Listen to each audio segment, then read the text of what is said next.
Bulldozer के बाद योगी का करंट।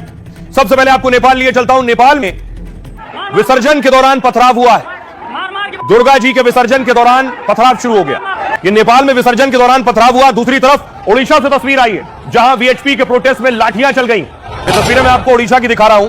वहां दरअसल विसर्जन के दौरान पथराव हुआ था जिसका वीएचपी विरोध कर रही थी। वीएचपी आज यात्रा निकाल रही थी, प्रदर्शन कर रही थी। उस दौरान बैरिकेडिंग लगाई गई थी, पुलिस की बैरिकेडिंग गिरा दी गई और अब यह हिंसा का रूप ले लिया। पुलिस ने लाठीचार्ज किया है, कई जगहों पर आगजनी हुई है। दूसरी तरफ आपको लिए चलता हूं उत्तर प्रदेश। देखिए जरा संभल में यह तस्वीर आप देख रहे हैं, जिस मस्जिद की तस्वीर आप देख रहे हैं जिसमें हथौड़ा चल रहा था पिछले 2 दिन से। हथौड़ा चलाकर खुद मस्जिद कमेटी के लोग अवैध हिस्से को गिरा रहे थे।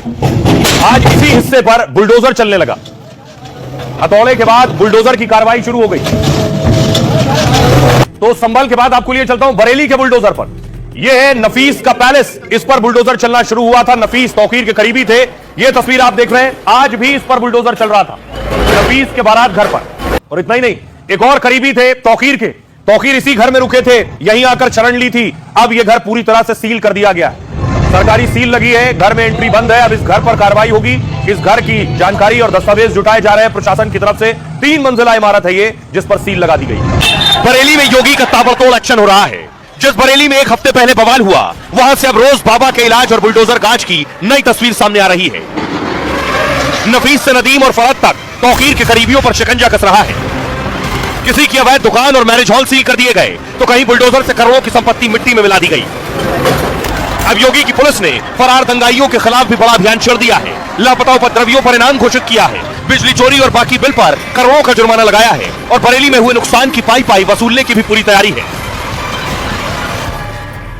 देखिए संभल मस्जिद का मामला कोर्ट गया था। कोर्ट में याचिका खारिज कर दी गई। उसके बाद अब बुलडोजर चलने लगा। संभल की जिस मस्जिद पर 3 दिन पहले हथौड़ा चल रहा था, यह तस्वीर आप देख रहे हैं, उसी मस्जिद पर आज अचानक बुलडोजर चलने लगा। बुलडोजर से पहले मस्जिद की बाउंड्री वॉल गिराई गई, फिर मस्जिद के दरवाजे और अंदर के ढांचे पर बुलडोजर चला है। यह बुलडोजर कार्रवाई प्रशासन यानी योगी सरकार की नहीं है। मस्जिद कमेटी ने खुद बुलडोजर मंगवाया और अवैध निर्माण गिराने लगे। 10 साल पहले तालाब की जमीन पर अवैध मैरिज हॉल और मस्जिद बनी। 2800 वर्ग मीटर पर बने मैरिज हॉल को पहले ही 4 बुलडोजर ने गिराया।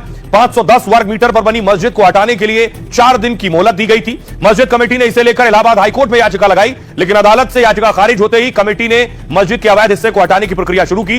15 से 20 मजदूरों को पहले हथौड़े और औजार से मस्जिद तोड़ने के लिए लगाया, लेकिन घंटों की मशक्कत के बाद भी जब मस्जिद के हिस्से नहीं टूटे तो अवैध मस्जिद को तोड़ने के लिए खुद बुलडोजर को बुला लिया गया और माहौल न बिगड़े इसके लिए संभल में भारी पुलिस बल भी तैनात किया गया था, क्योंकि मस्जिद के बाद संभल में 80 घरों पर भी बुलडोजर चल सकता है। दरअसल तालाब की 8 बीघा सरकारी जमीन पर करीब 80 घर बने हुए। प्रशासन ने इन अवैध घरों को खाली करने का नोटिस चस्पा कर दिया है। 15 दिन के अंदर घर खाली ना करने पर बुलडोजर चल सकता है। आइए